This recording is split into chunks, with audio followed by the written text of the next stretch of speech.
Hey guys, thank you so much for coming in for another video. This is another installment of the summer series chat that I told you I was going to do for the summer.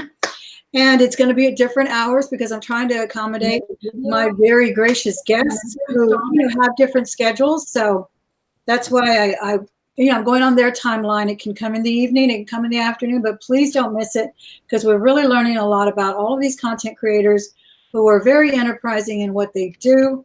And I think we're just learning a little bit more about their personalities, learning what makes them tick, learning how they keep their momentum going in whatever it is that they're doing. So I'm going to let my co-producer and co-host Kelly introduce herself first, and then we're going to meet our special guest.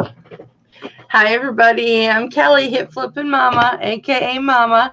Got a top-rated eBay store. Been selling on eBay since 2000, and just went full-time about 3 months ago. And I am having the best eBay week ever possible. So happy to have this guest on today. I love her so dearly. Okay. Thank you. Yvon, tell us about yourself. I am Yvon. I go by Yvon Thrifty Rich almost everywhere, Instagram, Facebook. My store name on eBay is Mile High Scene and on Poshmark. I also have a hard goods store called #Deal. I've been a reseller since before the internet. I started out in the mid 80s. I don't know if anyone's ever heard my story. I've told it on Jason T. Smith's channel a couple years ago. But I started out at the flea markets when I was in my mid 20s. And we would tear down walls and build big stores inside indoor flea markets. We grew to 9 stores, my husband at the time, and I, and little Hannah, my daughter, little Hannah. We always had a little playroom for her to play. She was a flea market brat. And then we had brick and mortar. It just progressed from there. I do want to say, though, that I like online a lot better. I like working from home and online sales a lot better. I'm so grateful for eBay and now Poshmark too. Yeah, that's interesting that you say that, Yvonne, because that's exactly where I started as well, was in flea markets. Now, I didn't go probably as big as you did and as glamorous as you did. When we started, we had those kind of almost like a, what is it called? Like a trunk sale where people would just park their trucks and pickups, put up a tent and put their stuff out there. But it was definitely pre-eBay. And then when eBay came along, I was able to parlay that. How were you able to parlay your business from being so scaled up that way? And was it always fashion oriented as it is now, mostly? No, this was in Dallas, Texas. So I'm from Texas. I know you live in Austin or Houston? In Houston. And then I got a divorce. So he took some stores, I took 2, and I moved to Colorado. I am in Colorado Springs, just down from Denver. And, you know, there's a piece missing. I had an armed robbery at one of my brick and mortars. And little Hannah was with me, of course. My little daughter, she was about 5. And at the time, I don't think I realized what it did to my head. I don't think I realized it. It probably led towards my divorce, you know. Oh, yeah, definitely. Because, you know, not enjoying his reaction versus mine. I mean, I'm young. I'm not even in my 30s yet. So, you know, you don't process things as maturely as when you get older. But anyway, so let's just fast forward a little bit. So I brought the 2 stores with me. It cost me a fortune. And I moved to Colorado, Denver, and then later Colorado Springs. And I just couldn't get it together to set the stores back up. And I was like, what is my problem? And it wasn't until later that it hit me. I think the armed robbery has caused some kind of mental block. So I'm sure post-traumatic stress is real in so many. Yeah, I didn't realize it. I had just kind of like, I'm young when it happened. I kind of like just blocked it out, I guess. And it kind of came back to me when it came time to actually like sign a lease and like put everything back up. You know, I was like, I don't want to do this. So I didn't. I sold everything. I parted out all my stores and inventory and cash registers to mannequins all up and down Denver. Stores all over, little boutiques all over Denver on Broadway, mostly. And I did something else for a while. And then my daughter, thank you, now she's a teenager, Hannah, she showed me eBay. I'm like, what is this? Right, and she's like, yeah, my boyfriend's mom buys all his school clothes on eBay. So this was like, what, 1996? I think eBay started in 95, right? Thelma, 95? Yeah, something like that. No, it was before that. 90. Yeah, I started in 90, so it was about 88, 89. Yeah, I started in 07. Mm-hmm. Okay, I thought it started in 95. Well, I started that in 96. Actually, my daughter sold an item before I did. So my daughter's account is older than mine. You might be right, Yvon, because 95. Yeah, I'm thinking. I was thinking that I started in 90. I started in 2000. I'm sorry. Yeah. Okay. Well, that's awesome that your kids were able to help you that way. I know I started on eBay when I was hearing my neighbors talk about it, and how were they were just selling their their old TVs or whatever they wanted to sell on there. But then I had a cousin whose husband was really into buying and selling there, especially collectible Christmas things for her and all kinds of stuff. Then I had an old Peter Max clock, and I asked my son to help me get on eBay, and he said, Mom, you'll never learn it unless you do it yourself. I did it myself, and the rest is history. But you always concentrated on fashion in your stores as well? When we in Dallas, this was in the late 80s and early 90s when all the cheap imported stuff was just coming over. This was actually right at the time 99-cent stores were. Remember how there used to be, it wasn't just the Dollar Tree. There were 99-cent stores everywhere. So we did that too. We had 99-cent stores. Now we would take several booths and make a big store. And we only did the indoor flea market. And then we had a tool store. Wow. And we had clothing. And then somebody had a lingerie store that she didn't want anymore. And so my husband bought it for pennies on the dollar and was like, here. And I'm like, I'm in my 20s. I don't want to run a lingerie store. No, exactly. I hired somebody to run that one. But so how long were you in Dallas? Themes. Go ahead, Thelma. How long were you in Dallas? Oh gosh, 15, 16 years. So you moved out of Dallas when you were a teenager? Moved out? Yeah, you left Dallas when you were a teenager, or you lived there your adult life? No, yeah, I left there when I was 30. See, 1997, the end of 97. Yeah, I'm 56. Well, you don't look it, and I still say, oh my goodness. No, you do not look like you're even barely in your 40s. Oh, great. Amazing. But speaking of Dallas, because I used to, when I was a teenager, straight out of high school, I worked for a store called J. Harris. I don't know if anybody heard about it. Yeah. But it was a really fashion-oriented girls type of store, all clothing. And our buyers would always talk about the differences between the cities of Texas.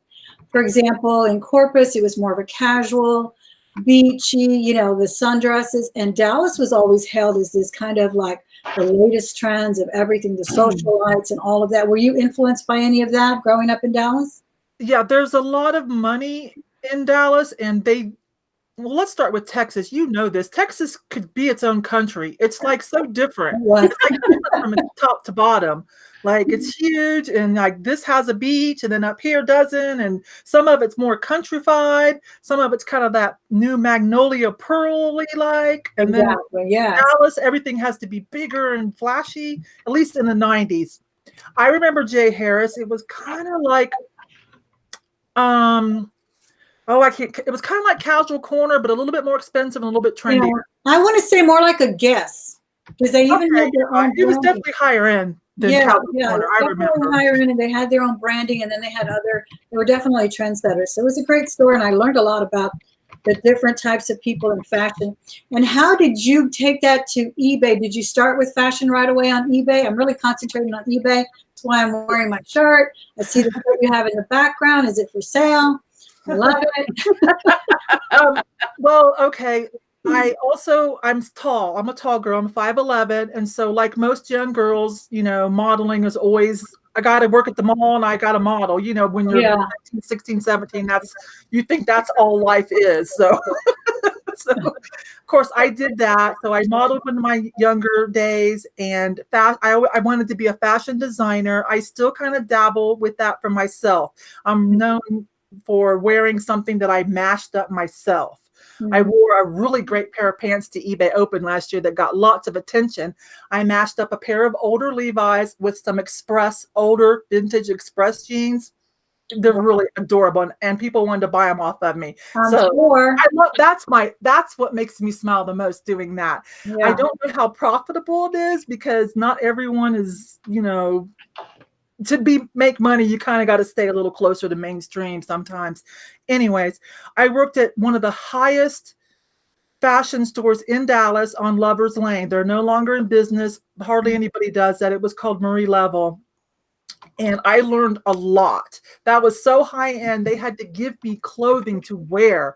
Yeah. I didn't even have clothing good enough to wear to go to work. Yeah, they did that for us at J. Harris too. We could wear the outfit.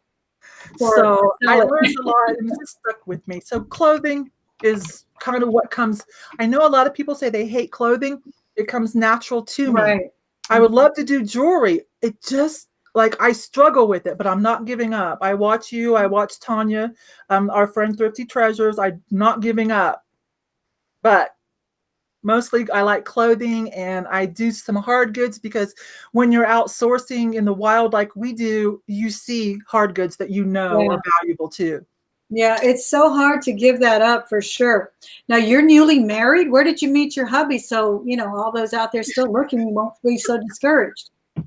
Oh my gosh, you're just going for the tea. This should be another tea series. Oh yeah, where did you meet your hubby? Okay, I've known my husband. We just got married last August. We just eloped, so to speak, privately. I have been with him for 6 years, and I met him. This is so embarrassing. I don't know if you guys have these gas stations called Come and Go. They've taken over the last few years. Right. They're kind of everywhere. I don't know if they're in Texas now. They're called Come and Go. And they have pizza day, $1 slice of pizza. And they make these donuts with bacon and maple frosting. So my husband is a retired Air Force. And he has a great job. My husband makes 6 figures. Thank the Lord. You wouldn't know it by looking at him. He never wears anything but Harley shirts, and his hair is down to past his belt buckle. Yeah. So it was his hair. And it's not that I'm a Harley girl, although my dad was Harley, but I'm not really a biker. I don't like that. I don't like motorcycles, but I'm from the 70s, and I'm an artistic temperament girl. It's an aesthetic. It's an aesthetic, and that's what that long hair. I'm a sucker. Yeah, it is. And, you know, as we get older, the men in my age group, they don't always have the long hair anymore. And so that's how we met. And I bought him a slice of pizza, and I said, you got to try this donut. And then it went from there. I love that approach. And then as a joke, I took him for our second date. I took him to another gas station restaurant, and we had fried chicken. And then for a joke, to continue the joke, for the third date, he took me to another gas station that had a little a little Asian walk on the side. And those were our first 3 dates. It wasn't until our fourth one that we had a real date, and we went to the zoo, and I met his daughter. Oh, I love that story. That is so cute, so genuine. It's kind of embarrassing and kind of cute. I don't know, but you can see pictures of Steve on my Instagram. He's a great guy. So cool. I think that Steve is very attractive. Oh yeah, I love his long hair. He's fun, you know, and you know, I don't know about you girls. I've never outgrown that bad boy thing from my youth. Yvon, you two look so beautiful together, though. You two look like you were made for each other. And I'll tell you one more confession, since I'm spilling all the tea on myself. I said, when I met him, and after the third date, I went, oh gosh, I really am liking this guy. Of course, you don't ask a guy, how much money do you make? Where do you work? You know? So I was like, oh Lord, please. I'm in my 50s already. I'm like, please don't let me fall in love with a broke guy. I can't. I'm sweet. So luckily, it's just after he got out of the Air Force, he just stopped cutting his hair and he bought a motorcycle. But he has a great job. He's a financial analyst, and he's great. That's fantastic. I love that story. Now you're in the beautiful city of Colorado Springs. I did visit there a few times. My sister was married young, and her husband was stationed there. So it's a wonderful, beautiful city. How is it for thrifting? Is it great for you? Yes. Okay. So I am in Colorado Springs, just down from Denver, near the Air Force Base. I'm at the very north, like I can pretty much The Citadel, right? Huh? The Citadel? The Citadel, no, there's a newer mall now. Okay. Chapel Hills. I'm up north, and I can pretty much just see the Air Force Chapel thing, the academies here. So this little town, we are the second largest town in Colorado, but we're still just a medium-sized town. I think, what are we up to? 500,000 people, I think. Yes. So I have 6 or 7 Goodwills, and then we have about 5 Arcs, and then that doesn't even include all of the independent little, church charities and things like that. Right. And if that's not good enough, I run up to Denver. Exactly. Denver's even better, right? And I have one Ben's here. I got to ask you, because of course I've been watching your show, and you've got that 1099 show that I like so much. That's a really good one. I usually watch it during my lunch hour. I think it's only once a month, right? Can you tell us a little bit about your show? Thank you, Thelma. Yes, eBay put out a notice for any of us that if we wanted to be an influencer with a new program, the Seller Diversity Advocate, to write in and tell them what our ideas were, what are our thoughts. And so about 1,000 people did, and they chose a small group of us, and I was one. My platform was Generation X. I've said this before, I've got a little bee in my bonnet about people over 40, over 50, over 60. Don't get lost in the shuffle of the great things that are happening and the opportunities on the internet. Media, eBay, just everything. So my goal is also to be a writer for AARP about this same topic. So I told them why I'm like, the younger generation teaches us, and we teach the younger generation the things they need to know. It's a good mix. And so they picked me up for that. That's my platform for that. So I started the Generation 1099 show. 1099, the tax return that we have being self-employed. And I picked someone from the 30s. Hugo and Tiffany, sell quick, ship quick. Everyone loves them. Julie Casa-Chic, hello, who doesn't love Julie? And then someone who's relatively new, but everyone is just like adores him, Kenneth. I love him. He's so cool. Oh, he's not new. He's just relatively really putting himself out there. Yeah. Yeah, but I love what he's got to offer. I love his demeanor. Very easy to listen to. He's got that dry sense of humor we all appreciate. The amount of knowledge that man has is incredible. He's very low key. He's a good sourcer. He's a good business person. He's just very low key. Yeah. That's a really good show. And what time does it come out? Every first Monday of the month. So it's going to fluctuate as for the actual date. Now, last Monday, we had Hugo and Tiffany host it because they're starting a new YouTube channel, and I wanted to, you guys host it. And they did a great job. I don't know who's going to host it. We're working on Julie to bust out her YouTube channel. So we're working on Julie. So I'm not sure who's going to host it next month, but it's a lot of fun. Those people I adore. So thank you for mentioning that, Thelma. I appreciate it. And Kelly, thank you. Not at all. Also, let's tell us a little bit about what you used to do, or did you do it for a living? Was poker, and kind of piggyback on that. I got to say, sometimes women are underestimated in so many things. Hopefully, that's changing now. We are in every business, in every political spectrum, and all of that. Did people underestimate your skills as a poker player? I think in general, women are still underestimated at the poker table, if not even still unwelcomed in certain scenarios. Really? There are some big names out there who have paved the way for the little people like me, and I follow all of them. I loosely call myself a pro-am poker player because I have won money. So I practice all the time. I had a boyfriend, and we were playing chess for fun, and it was fun. I like mental things. And he played poker too, and he played poker online. He practiced every day, and I'm like, well, wait a minute. teach me poker because I could win money. That I like hobbies where I might make money too, right? Right, right. We stopped. This was about 8 years ago. I took a semester off of college. I was going back to college for my English degree. I'm a late bloomer in that area because I was always doing business. That's So I all. went back to college later. Same time my daughter did. I went to. Right. I wasn't stopped. I just went. Me too. Me too, but it's never too late to learn. Right. It was And fun. to I reach your wanted goal. an English degree. And Thelma, I was surprised at how many. I wasn't the oldest. Like, there were a lot of older people there my age, over 40, over 50. It was a blast. I really enjoyed it.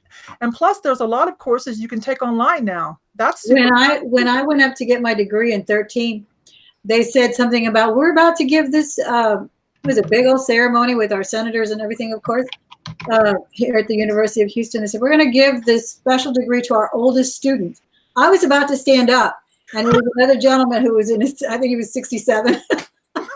And I was about to stand up. I really thought they were going to call my name, but it wasn't. So no.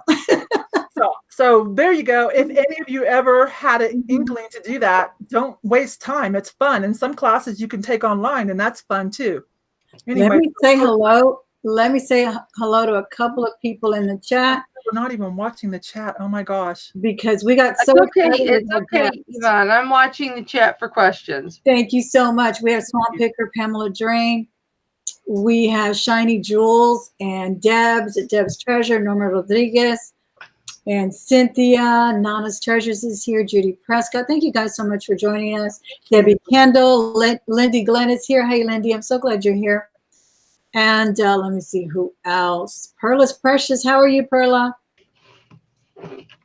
Let me see. Doris and Chrisman is here. And let me see. Amanda Parrott, the Crazy Card Mike, this and that. Kathleen. Guys, I really appreciate it. I'm so glad Lindy had some wonderful words for you. You'll have to go back and read, but she had to go because Benjamin had some appointments. But Lindy did make it. I asked her if she'd pop in and say hi. I told her what I was going to be doing. She did. Look, Kelly's doing something with Thelma too. Kelly's on it. So come say hi if you can. Kelly's here and Tanya's here. Some people I don't know but would love to. Mm-hmm. Well, we're going to have your description. We're going to have the links in the description box, guys. So in case you're not subscribed to Yvonne, you'll do so. You'll really learn a lot. I love the way I know you're doing all kinds of other videos. You do your little bit of, what do you call it, dumpster diving to get your supplies. I do that too. I go over to, what is that one? Pier 1. They have the cleanest bubble wrap, the cleanest boxes. I go there too. But I like when you do your hauls, Yvonne, because I love when you describe the outfit. And that helps with everyone who needs keywords or who doesn't know, what do you call this color? What do you call this type? You discover these. That's why I was asking you about your fashion sense that may be coming out of Dallas as well, because you discover these brands that I've never heard of. I know about the Double D Ranch and I know about, the Western wear, but you also find these other brands. Where do you learn about those? Well, to try to keep up on it, of course, I watch the list on Poshmark when we have the parties. That's a no-brainer, right? Look and see what does Poshmark say is selling, because they're basing their data off of, they know what's been selling. They have the information from the algorithm or whatever. Algorithm. Oh my gosh, if I hear that evil word one more time. But anyways, I do I'm a caretaker too for my father now. So when I take him to the doctors a lot, I'll go ahead and flip through the magazines real quick. I watch some of the runway stuff. I follow what are the top people, whether I like them or not. I follow the Kardashians, and I'm not going to say whether I like them or not, but you follow certain people that are trendsetters. I religiously watch the MTV Music Awards because whatever those people are wearing, is what is going to be copied and trickle down. So things like that, to try to stay on top of it. Yeah, and you do have that daughter as well. I have 3 daughters. They help a lot. One is a real fashion maven. The other ones could care less. But I always see what she's wearing and what her friends are wearing and what they're bringing back from the 90s and so forth. So, yeah, that's a lot of fun. But I was going to also ask you, we all get the real thrill of the hunt. Everybody knows that. We love when we find that collectible belt or purse or anything. But that gives us a really, that adrenaline rush. But what gives you a rush? What keeps you still on the selling platform that you're on, whether it be Posh or eBay or wherever? What reinforces you to keep doing this? I guess because I've been doing it so long. Is it an addiction? Of course. I keep it part-time so that it's fun for me. Of course, I'm married and my husband's great, so I don't have, I don't have to hustle. But I like knowing that if anything did happen, I do know how to ramp up and take care of myself through the skills that I've learned. So I do try to keep on top of what new platforms are coming out. That's why I went ahead and did Poshmark, even though I didn't love it at first, but I've grown to love it and appreciate it. I'm sentimental, I guess. Sometimes there's just something that I'm like, you cannot end up in the landfill. Like, you have to, like, I gotta save you. So you're not my size. I love you, but I gotta save you. I like making money. Hello, I like making money. And Yvon, we have a question from This and That who wants to know how many platforms you sell on and what they are. my main platform and my main love is eBay. I do Poshmark. I might sell something on Instagram or Mercari or one of the apps, but I tried Let Go and Offer Up, didn't love it. Mercari, I'm iffy on.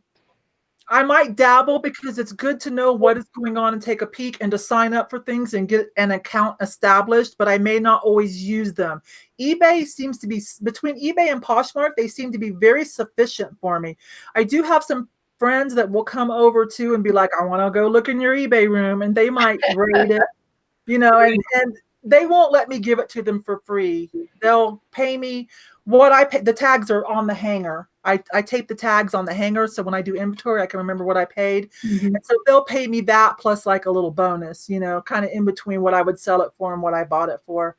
So, I can't believe you get paid. My inventory gets shopped. I don't get anything. I know. My daughters raid mine too. It's my mother and my son that raid my inventory. My daughters do. Sometimes I let them have it, and sometimes now when it comes to my daughters, they can have it or they can just pay me straight up what I paid when it comes to my daughters. A lot of times I'm already buying for them anyways. It never even, it goes straight to them anyways. So there's so many new platforms. Have you tried Depop? No. I'm doing that one right now, but like you said, there is a lot of efficiency in eBay. I really think it is. I don't know, once you get used to something, you really like the way it works, kind of what to expect unless they change things on you, like sometimes they do. But I do like the fact that you said the other day, and I'm considering it really struck a chord with me, where you closed down one of your other stores. You decided that there was no reason to spread yourself so thin, even with 2 stores. And I have 2 stores right now. I did downgrade to the beginner store because I didn't have that option before they had offered that. But I really see your point. Can you tell us about it? Yeah, I started to talk about that in my intro when I mentioned my other store, #deal, but I thought, well, don't let me ramble too long. But yeah, if you look at one of my recent, was it a sold or a haul, I talked about, because my daughter was kind of helping me with that one, and it did really well. It opened my eyes to get back into hard goods. But when it came tax time, there's just all this, and I thought, yeah. At the level of seller, how do I explain this? At the level of seller that I am, I don't sell high competition items, so I don't have to worry so much about relevancy if that is a real thing. It's much talked about. Nobody can prove it, but it makes sense. It makes sense. So it could be true.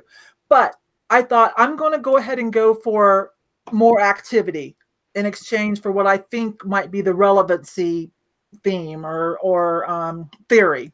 Right. So, and it's just so much easier. Now, if they ever get to where you can toggle, like we could toggle from account to account, I might reconsider it again. Or if I ramp up on certain items, or if I ever decide to sell something that's like I get a lot of and it's high competition, like say all of a sudden I'm selling GoPros, I would probably get a dedicated eBay store just for GoPros and accessories. That makes sense, right? You got it when you heard it. Yeah, and I had the 2 stores too, but then, they had originally told me they were going to give me the same coupon for the supplies, and then they backed out on that. They went ahead and honored it for that first time, but then they're not going to do it anymore. So I think that's what I'm going to do as well. I'm probably going to have to give up the one that has a little bit less feedback and just go ahead and concentrate on that one. But I have tried Depop. I'm doing mostly jewelry, kind of like the trendy, Forever 21 jewelry, just to kind of blow it out a little bit.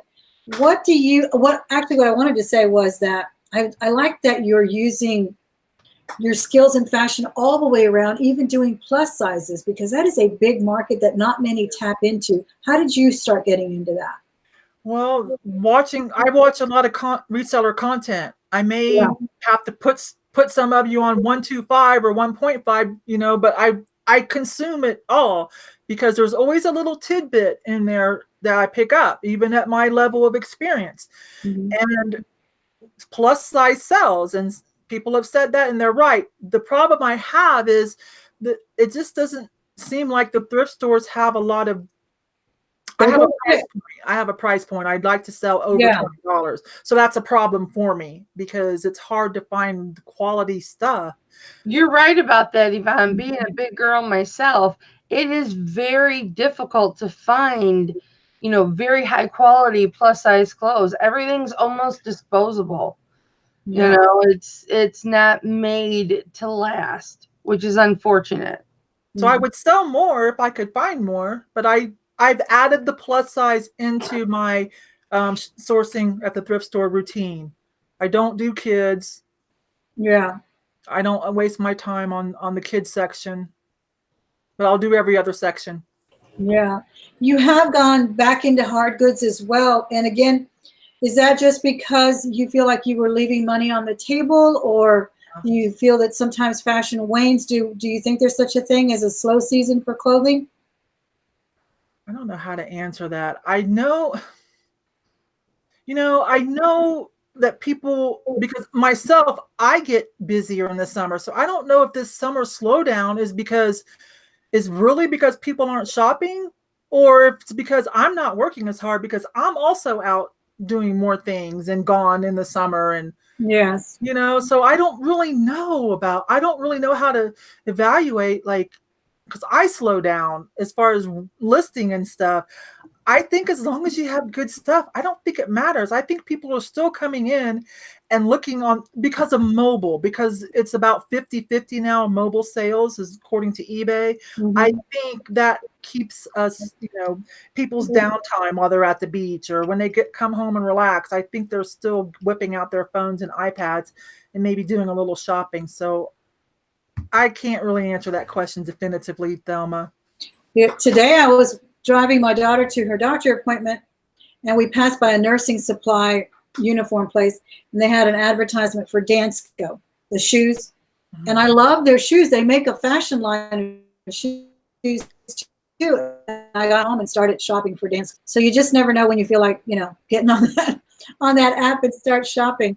I have to ask you though, how do you feel about what you do? Does everyone know what you do? Are you proud of what you do?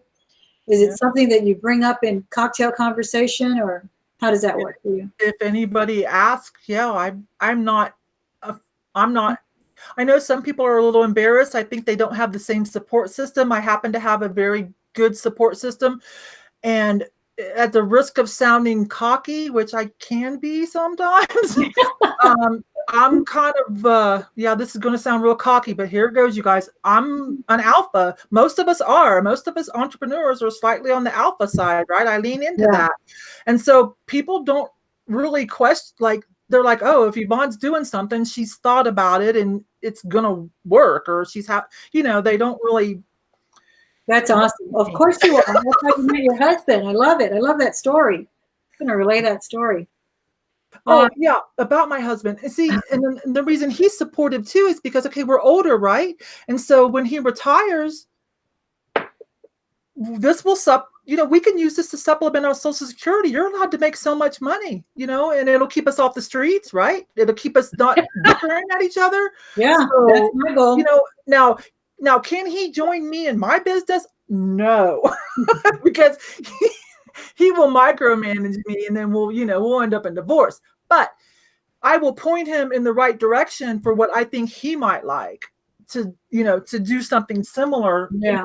With what, I don't know, car parts, Harley Davidson stuff. That's what I tried to do as well. Maybe he likes Amazon. I don't care for it. Maybe Yeah. he likes Amazon. That's what I tried to do with my husband. He did a little bit of offer up with the motorcycle parts. He's a Harley guy as well. But I don't think he liked he's more tangible, I guess. So he liked that, phone call or text and exchange of real money more than he did. He just felt really funny about them holding his money on PayPal, and why is it taking 10 days? And this is weird. And he just could not get into that. But we'll see. How do they support your YouTube career? That took him some getting used to, because he's an introvert and I am not. And so there was a little period there a couple years ago where I had to remind him of who I was. So I'm like, I'm not going to live and die in this house, and nobody's going to know who I was. Because 2 years ago, I retired from the salon, which was something else I was doing, and I can't play as much live poker in real life. I'm mostly online now, because we brought my dad in he's still here. And so I'm home more than I ever have been in my life. And I'm like, again, I'm not going to live and die in this house and nobody even knows I was alive. It's just like, I don't know, it's just the narcissistic personality disorder or something. But so I had to remind him a little bit, because not only that, I'm getting ready to open up another channel, which that's all I'm going to say about. But yeah, I'm like, it's fun, right? Absolutely. Please let us know your channel when you get it running. Come back and talk about your new channel when you do get it up and running, because we'd like to know about that. It's not. I'm sorry if I cut you off. You froze for a minute on my screen. I'm so sorry, dear, if I cut you off. It's non-reseller related. So let me get a handle on it. And if it turns out to be a moneymaker, which it will, because I'm not going to give up till it does, I'll clue you guys in on it too. So, because we're all about making money too, right? So yeah. I like the way you said, though, that you're an alpha woman and you know what you're doing. I like the way you also talked about doing something that you weren't comfortable with at first, but then, I think that's what we should all do. Like you said, you could teach the younger people something, they can teach you. But I see you as someone who's not afraid to try different things. Practice what you're uncomfortable with. I think it's something we can all take away. Like the merch that you're doing as well. I don't know how far you went into, but I know you're wearing a great shirt you designed. Yeah. I was a prude for that. I never had the time to sit down and do what I need to do to learn the process. So how did you do that? I watched someone so I'm an OG, so are you. We've been around forever, before Instagram blew up and all the new people. Mm-hmm. You might not remember, but there was Paul Gummerson, the reseller Wake Up, and that's where I met Chad, Golden Finger Picker, and Craig and Ronnie Hart, right. Deb Pinching Pesos. That's where I met everybody. And there was a girl on there. And so she did some tutorials. I don't know what happened to her. I really liked her. And then also Margaret, help me. We all know Texas Treasures. So I used those two people, and I'm already familiar with computer graphics, CGI, being an artist. Of course, I took my art to the computer age as well. So it wasn't too much of a learning curve there. So I don't talk about merch too much, because the pitfalls of talking about it too much, because I do have I shouldn't even say this, oh my Lord, but I do have a couple evergreens. Oh, I shouldn't even be saying this. So you have a couple more too much. But I designed Thrifty Rich, Thrifty as F. I didn't know if you want me to wear that one, but that's a that one. I like that one. Yeah, I saw that one. I've got Thrifty Rich Club, because I'm going to give some away. Cool. But don't lose your account, Thelma. It's interesting. Yeah. Oh, I've got a book this thick with all my ideas and quips, and then everything I hear, I write it down. I have so many things I want to do. But you've got that spatial ability as well. You said you played chess. Mm-hmm. And then I kind of equated chess with poker as well. You got to be able to have that spatial ability in your head. And I think that helped you with your merch as well, with computer graphics and all of that. I just want something with some cute little saying on it. I've got all kinds of cute things to put on my shirts. but it takes talent, and I'm so glad to see that you reveled in that too. Here's probably the problem is you work as you're a teacher, aren't you? You're an educator. So I have more time right now than you do. So yeah, it definitely takes time. Do you want to show us some of the jewelry that you picked up? You know, I did scoop up a little pile of jewelry that I've had forever. If Tanya's still here, she'll even be like, "You still have that?" Well, yeah. Okay, so I watched Tanya, Thrifty Treasures, and I watched Thelma. I watch a lot of you, know that, but those are my two main two because, well, you know, they're OG. They've been around, and so have I. So, Tanya is still here, so. Hey. Well, then she'll remember this one because she helped me. She might remember. I don't know how good her memory is. I'm going to list this stuff. I swear. I'm going to. But I learned Trifari, right? Trifari. Right. Yeah. So I picked up. Let me see if it comes in. Ooh. I think that's a good one, right? Got that at the thrift store. Pretty. I rarely see Trifari pearls. Am I doing this right? Because I can't see. Yeah. So that's a Trifari. So that was a good pickup, right? Definitely. That's a nice Very one. beautiful. I don't know if this is Whithall is it Whithall and Sean? No, that was Whithall and Sean was Dallas in the 90s clothing. Ooh. Whiting and Davis I don't Whiting know. and Davis and jewelry? But it's kind of like that, right? Tanya helped remind me. Yes. I love those bracelets. So this was $2.99. Can you guys see it? This was $2.99. Yes. And then this little mesh cigarette. So I don't know, but it's like that, right? Those are cute. I'm learning, right? Okay. So far, so good. I love those Trifari pearls. I gotta put my glasses on. I never see pearls. If I'm gonna, how much do you want for those Trifari pearls? I don't know their value yet. This has a name in it. This was only 99 cents. It's got a name in it that I can't read, and I don't want to hold up the show, but it is signed. Oh, it's a penguin, but see, you can tell quality, right? I said, okay, that's quality. That's not an imported. And it's a penguin. That's a rarity. It is rare. And I'm like, someone's gonna like penguins, and if I can ever read that name, it's stamped. So I'm like, okay, get that for 99 cents. This you need a proper loop, Yvonne. I do. This was $2.98. It's still in the package. Let me take it out because this is pretty too, you guys. And I think when I looked it up, this was worth $50 at the time. Wow. I've had this for 2 years. But look, I wish I could read the name. Oh, is that enamel? Yes. And there's a ladybug. That's gorgeous. So I think, so I'm doing good. This says France, Franz. Oh, I've heard of that. Yes, and it's really quality. So this is how I'm approaching the jewelry, learning from you girls. You guys are so good at it, and I am not. I am approaching it the same way I do clothing and hard goods. Mm-hmm. Look for just quality. Doing very well, Yvonne. If I can't remember all the names, like you guys have it stored. It's in the vault. It's not in mine yet. Just look for quality, and then I can't go wrong, right? Just like you do with clothing, you brush it with one hand, on the rack, and you find it, right? You can feel the fabric sometimes. This is something, you guys. I'm so sorry, I can't remember. This is something though from Pakistan or India. It's some kind of ritual tool, but it was with the jewelry. Really? So I went ahead and got it. Okay. I'd probably wear it as a brooch. It's a Peruvian shawl pin, and the antique store. There you go. It had $35 on it at the antique store. Yeah, it holds the shawl. I used to wear that. I used to get my chopsticks and hold my shawl too. So I thought, wrap it around and you put it in. Cool. I thought I better. This was $3.99. I thought I better buy that too. So one of these days I'm going to work with all this beautiful stuff. You've got a really good eye, Yvonne. You do. That's my MO, and that's my advice to anyone else who is struggling like I am when you watch these jewelry girls and they just know it. Oh my gosh. You're like, I don't. Well, then just do like me and just go for the quality for now. And just list it. Have you put, you said you don't do Etsy, right? I don't, but if I was to pick up another, back to when you asked me that, I was going to tell you if I did pick up another one, it would be Etsy right now since I joined Crazy Lamp Ladies group. Jocelyn's group, and so I'm learning more about. I know mid-century modern, and I know it like atomic.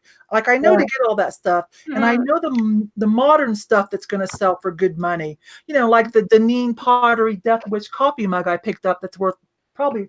Did you guys see that on my Instagram? Let me see it.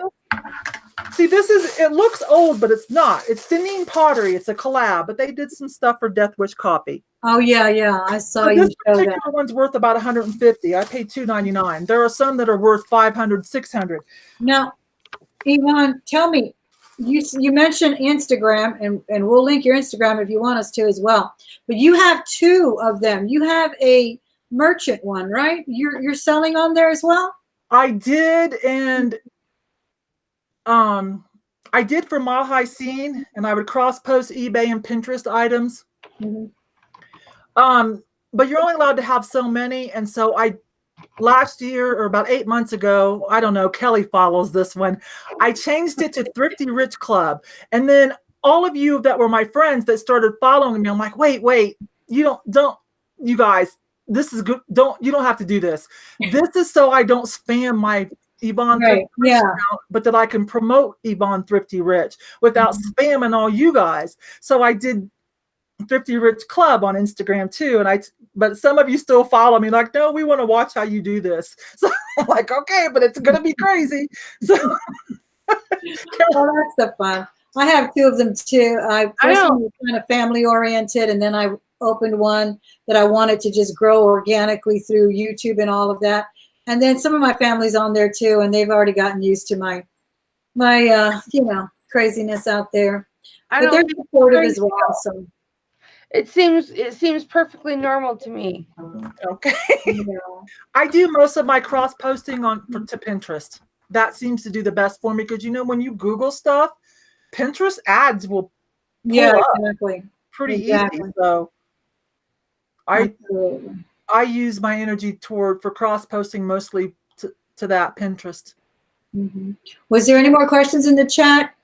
No. I'm sorry to ignore the chat, you guys. We're talking so quickly, like I don't want to not listen to Thelma when she's talking to me. So I don't know what's going on. We got Game Changer in here, Lynn B. Guys, I really appreciate you popping in and meeting or seeing Yvon. I don't know if everybody is subscribed to her, but I hope we dropped her link a few times in there so you can subscribe.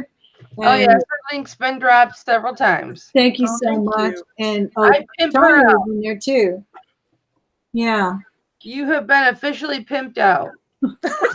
Thank you. Thank you, Kelly. I met Kelly in person at eBay Open last year. She told me. She's the one who told me you were tall. I am tall.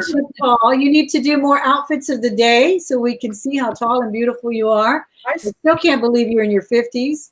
I started to do a lookbook little video series called Thrift Store Fashionista. I've only done one or two, but I don't know. I'm like, do it. We need beautiful women like that who are over 40 doing that. As beautiful as Yvon looks right now, she is double gorgeous. Okay, you guys, I'm cocky and narcissistic enough. Okay, I'm serious though. Yvon, just be quiet for a minute. You are so sincere and you are so caring and so loving. You give such great hugs. I so wish I would have had more time to spend with you last year. I said if I went this year, quit crying. I said if I went to eBay Open this year, which I'd hoped, but I went full-time as a reseller, so the money wasn't there to go this year. I was going to make a point to spend time with you. And you are just one of the finest people out there. And then you're a kick-butt reseller on top of it. So, oh, my gosh. Yeah. Thank you, Kelly. You do give good hugs. She planted a bear hug on me. I was just walking around and all of a sudden, bam. But it's all good. She brings the love. Yeah, she brings the heat and the love when she gives you a hug. Yeah. Well, anybody who has Tanya's respect and Deborah over at Pinching Pesos has my respect and my esteem as well. I really want to thank you, Yvon. I'm going to let you get back to work or fun, wherever you're going to do. Thank you to all those who join us. Please join us again tomorrow. I'm going to have another reseller, content creator on here. Hope to have a few more. I've put out some invites out there just to get to know, again, what they do, how they do it, how they keep doing it, and more importantly, you know, their personality. And I think we learned a lot about that. Again, you're going to find her links in my description box as well. So check that so you can go subscribe to her, as well as Kelly, who has a wonderful channel as well. Hip Flippin' Mama is her channel. All right, guys. Thank you so much. Have a wonderful Monday. Bye-bye. Bye, guys.